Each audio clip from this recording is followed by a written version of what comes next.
बृहस्पतिवार का व्रत बिना कथा के अधूरा माना जाता है।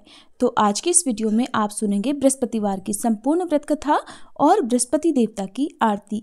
अगर वीडियो अच्छी लगे तो लाइक करना मत भूलिएगा। हमारे चैनल पर आजकल पद्म पुराण की कथाएं भी सुनाई जा रही हैं, आप जरूर सुनिएगा। श्री बृहस्पतिवार व्रत कथा। भारतवर्ष में एक प्रतापी और दानी राजा राज्य करता था। वह नित्य गरीबों और ब्राह्मणों की सहायता करता था। ये बात उसकी रानी को अच्छी नहीं लगती थी। वो न ही गरीबों को दान देती और न ही भगवान का पूजन करती थी और राजा को भी दान देने से मना किया करती थी। एक दिन राजा शिकार खेलने वन को गए हुए थे तो रानी महल में अकेली थी। उसी समय बृहस्पति देव साधु वेश में राजा के महल में भिक्षा के लिए गए और भिक्षा मांगी। रानी ने भिक्षा देने से इनकार कर दिया और कहा, हे साधु महाराज, मैं तो इस दान पुण्य से तंग आ गई हूँ। मेरा पति सारा धन लुटाते रहते हैं। मेरी इच्छा है कि हमारा धन नष्ट हो जाए, फिर न रहेगा बांस न बजेगी बांसुरी। साधु ने कहा, देवी तुम तो बड़ी विचित्र हो। धन संतान तो सभी चाहते हैं, पुत्र और लक्ष्मी तो पापी के घर भी होने चाहिए। यदि तुम्हारे पास अधिक धन है तो भूखों को भोजन दो, प्यासों के लिए प्याऊ बनवाओ, मुसाफिरों के लिए धर्मशालाएं खुलवाओ। जो निर्धन अपनी कुमारी कन्याओं का विवाह नहीं कर सकते उनका विवाह करा दो। ऐसे और कई काम हैं जिनके करने से तुम्हारा यश लोक परलोक में फैलेगा।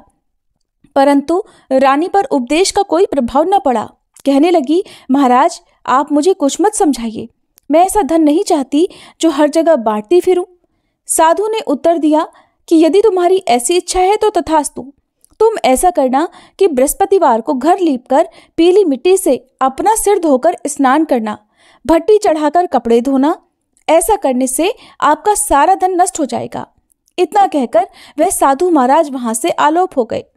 साधु के कहे अनुसार बातों को पूरा करते करते रानी को केवल 3 बृहस्पतिवार ही बीते थे कि उसकी समस्त धन संपत्ति नष्ट हो गई। अब भोजन के लिए राजा का परिवार तरसने लगा। तब एक दिन राजा ने रानी से कहा, हे रानी, तुम यहीं रहो, मैं दूसरे देश को जाता हूँ, क्योंकि यहाँ पर सभी लोग मुझे जानते हैं, इसलिए मैं कोई छोटा काम नहीं कर सकता। ऐसा कहकर राजा परदेश चला गया। वहां वह जंगल से लकड़ी काटकर लाता और शहर में बेचता। इस तरह से वह अपना जीवन व्यतीत करने लगा। इधर राजा के परदेश जाते ही रानी और दासी दुखी रहने लगी। एक बार जब रानी और दासी को 7 दिन तक बिना भोजन के रहना पड़ा तो रानी ने अपनी दासी से कहा, हे दासी, पास ही के नगर में मेरी बहन रहती है, वह बड़ी धनवान है, तू उसके पास जा और कुछ ले आ ताकि थोड़ी बहुत गुजर बसर हो जाए। दासी रानी की बहन के पास गई। उस दिन गुरुवार था और रानी की बहन उस समय बृहस्पतिवार व्रत की कथा सुन रही थी।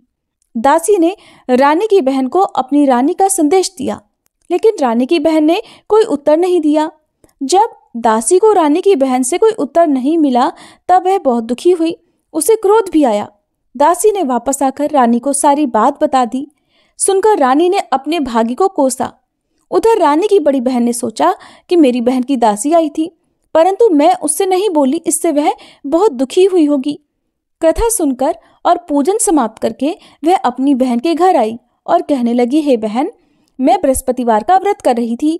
तुम्हारी दासी मेरे घर आई थी, परंतु जब तक कथा होती है तब तक न तो उठते हैं और न ही बोलते हैं, इसलिए मैं नहीं बोली।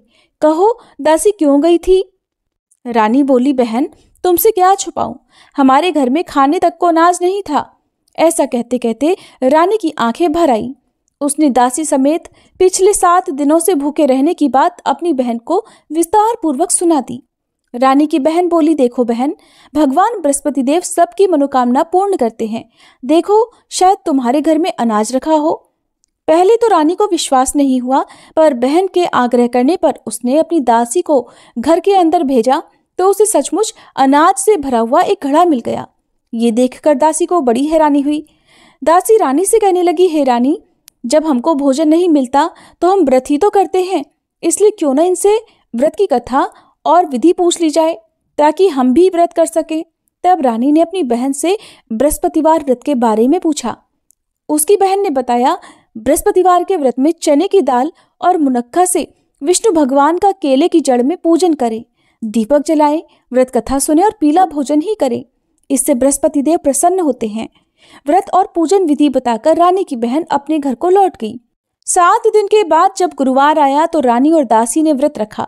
घुड़साल में जाकर चना और गुड़ लेकर आई, फिर उससे केले की जड़ तथा विष्णु भगवान का पूजन किया। अब पीला भोजन कहाँ से आए, इस बात को लेकर दोनों बहुत दुखी थे।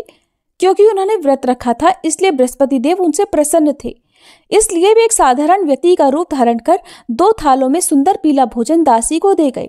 भोजन पाकर दासी प्रसन्न हुई और फिर रानी के साथ मिलकर भोजन ग्रहण किया।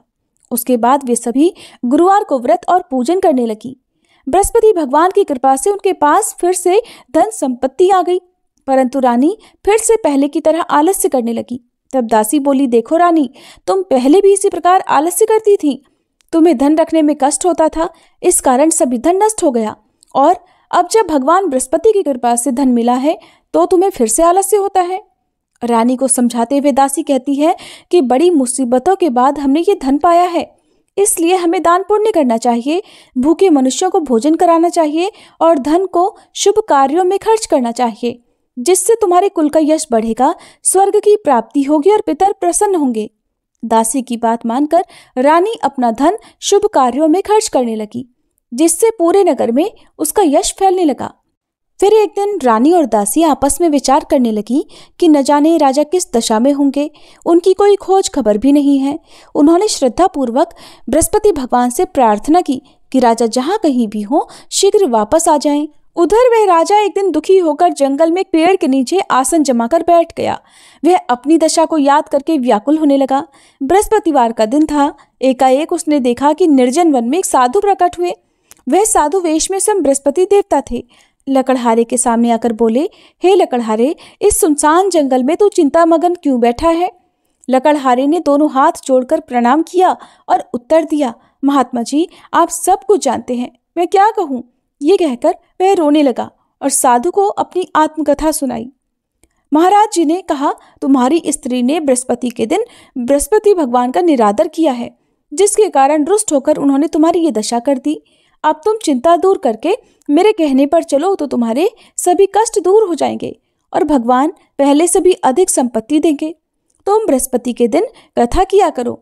2 पैसे के चने मुनक्का लाकर उसका प्रसाद बनाओ और शुद्ध जल से लोटे में शक्कर मिलाकर अमृत तैयार करो। कथा के पश्चात अपने सारे परिवार और सुनने वाले प्रेमियों में अमृत और प्रसाद बांटकर आप भी ग्रहण करो। ऐसा करने से भगवान तुम्हारी सब मनोकामनाएं पूर्ण करेंगे।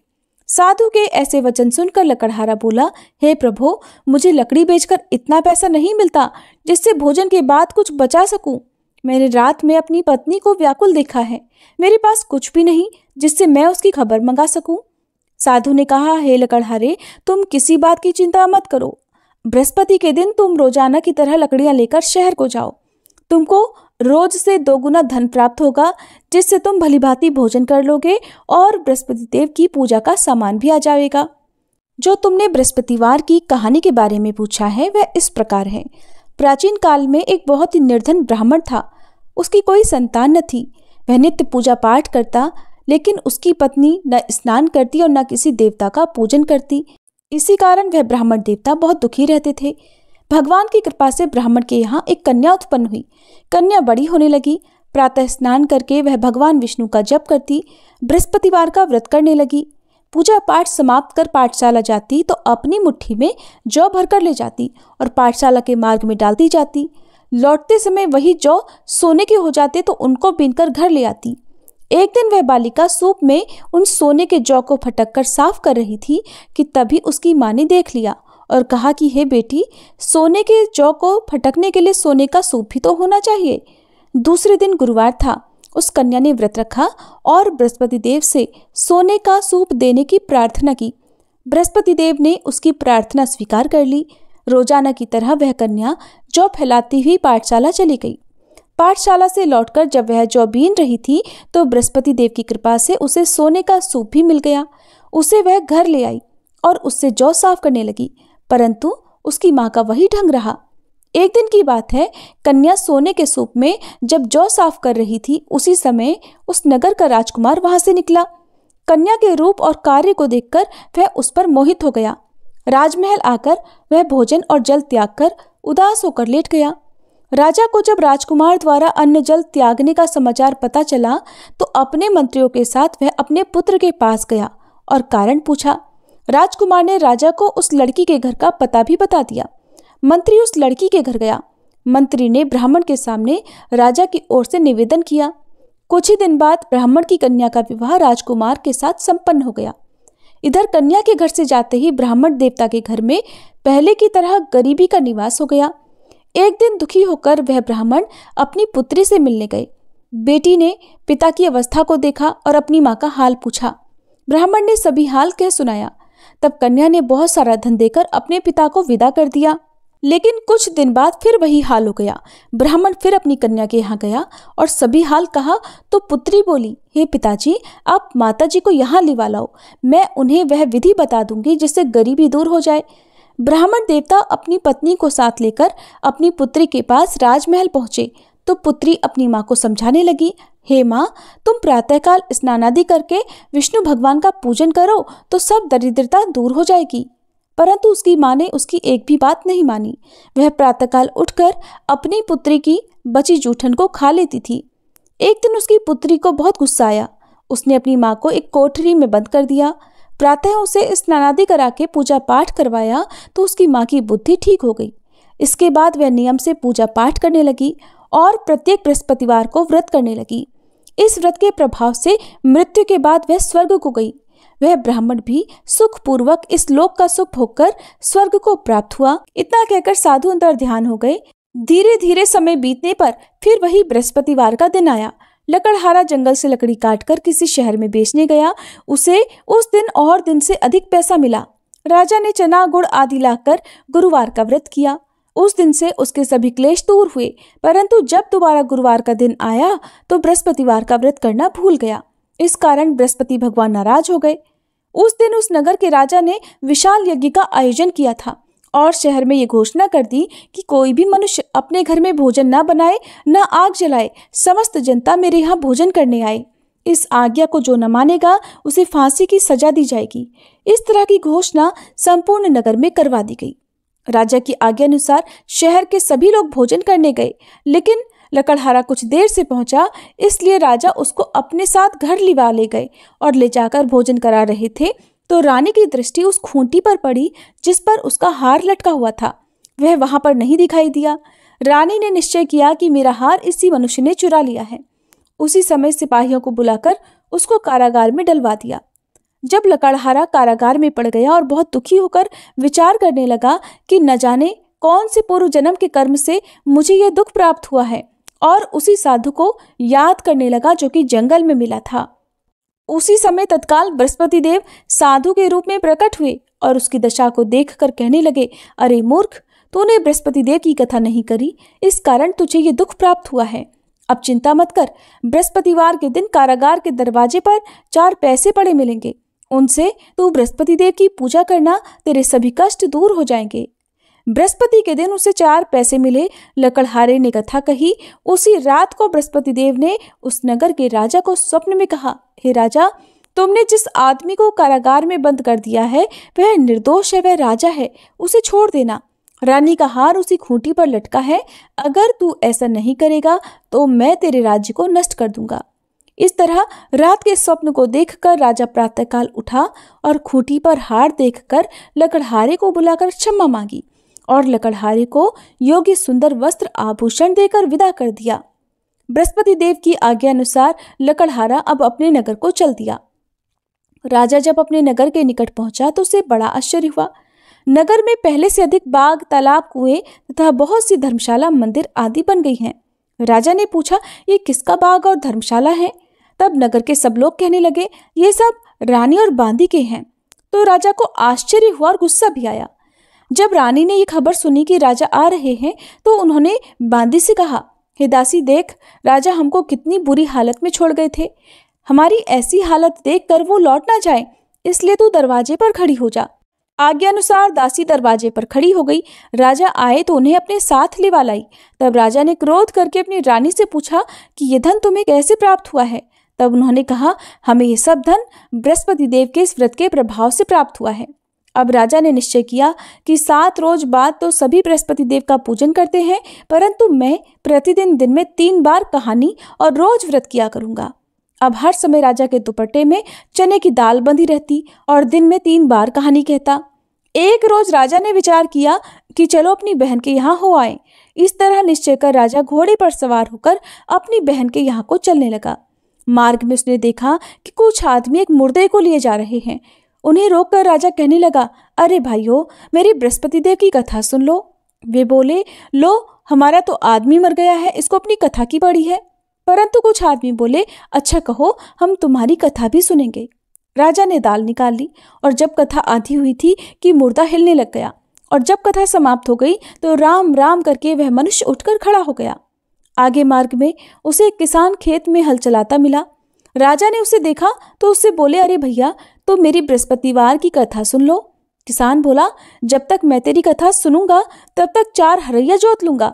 जा, अपनी कथा किसी और को सुनाना। इस तरह राजा आगे चलने लगा।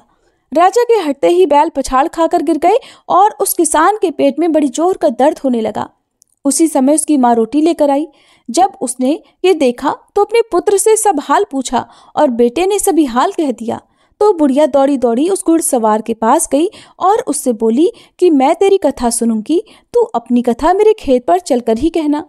राजा ने बुढ़िया के खेत पर जाकर कथा कही, जिसके सुनते ही बैल उठ खड़े हुए और किसान के पेट का दर्द भी बंद हो गया। राजा अपनी बहन के घर पहुंचा। बहन ने भाई की खूब मेहमानी की। दूसरे रोज प्रातःकाल राजा जगा तो वह देखने लगा कि सब लोग भोजन कर रहे हैं। राजा ने अपनी बहन से कहा, ऐसा कोई मनुष्य है जिसने भोजन ना किया हो, मेरी बृहस्पतिवार की कथा सुन ले। बहन बोली, है भैया, ये देश ऐसा ही है। पहले यहाँ लोग भोजन करते हैं, बाद में अन्य काम करते हैं। अगर कोई पड़ोस में हो तो देखाऊं। वो ऐसा कहकर देखने चली गई, परंतु उसे ऐसा कोई व्यक्ति नहीं मिला जिसने भोजन ना किया हो। अतः वह एक कुम्हार के घर गई जिसका लड़का बीमार था। उसे मालूम हुआ कि उनके यहाँ 3 रोज से किसी ने भोजन नहीं किया है।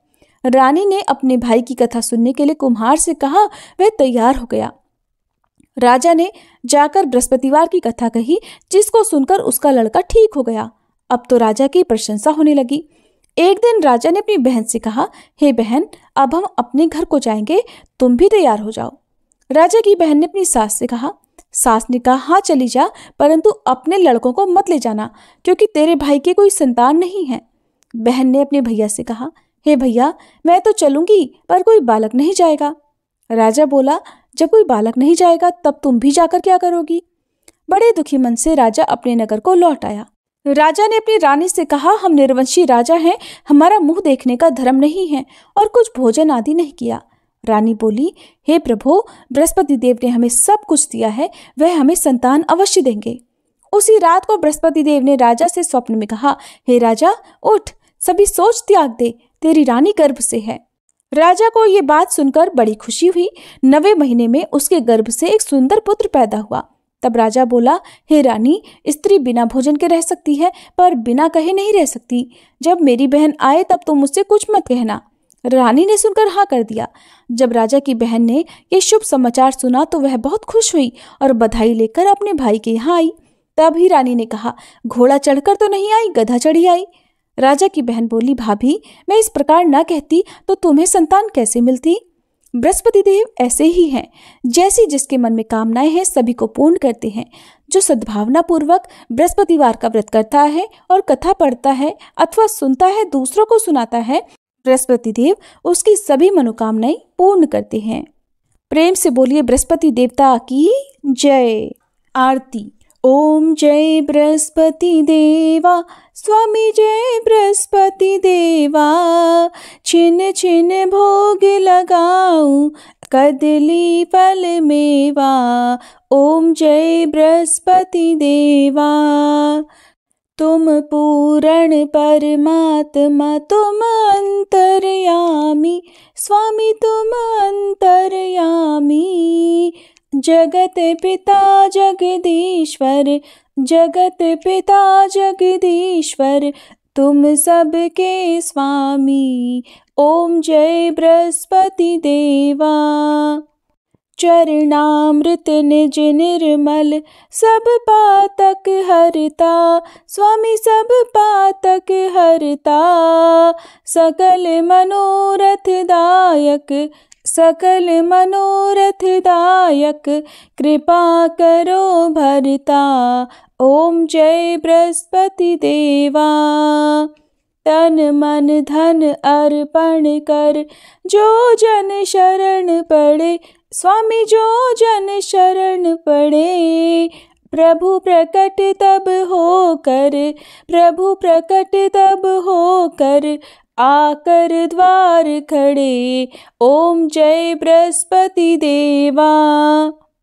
दीन दयाल दयानिधि भक्तन हितकारी, स्वामी भक्तन हितकारी। पाप दोष सब हरता, पाप दोष सब हरता, भव बंधन हारी। ओम जय बृहस्पति देवा। सकल मनोरथ दायक सब संशय तारो, स्वामी सब संशय तारो। विषय विकार मिटाओ, विषय विकार मिटाओ, संतन सुखकारी। ओम जय बृहस्पति देवा। जो कोई आरती तेरी प्रेम सहित गावे, स्वामी प्रेम सहित गावे। ज्येष्ठानंद बंद सो सो निश्चय पावे। ओम जय बृहस्पति देवा। ओम जय बृहस्पति देवा, स्वामी जय बृहस्पति देवा। छिन छिन भोग लगाऊं कदली फल मेवा। ओम जय बृहस्पति देवा।